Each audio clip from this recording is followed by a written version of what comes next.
ikigo gishinzwe iterambere ry'ubukerarugendo mu Rwanda RDB gihagarariye u Rwanda hano ikane kuri Côte d'Azur, aho kiri kumwe n'abakora ibijyanye n'ubukerarugendo mu Rwanda, kampani zitandukanye baje kuganira na bagenzi babo baturutse mu bihugu bitandukanye by'isi, kugira ngo bahanahane amakuru kandi banafatanye mu mikoranire.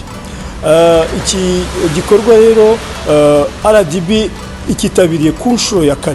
Ni igikorwa kiberamo ibiganiro bihanitse mu bijyanye n'ubukerarugendo kandi bitanga umusaruro wimbitse, imibare ibigaragaza irahari.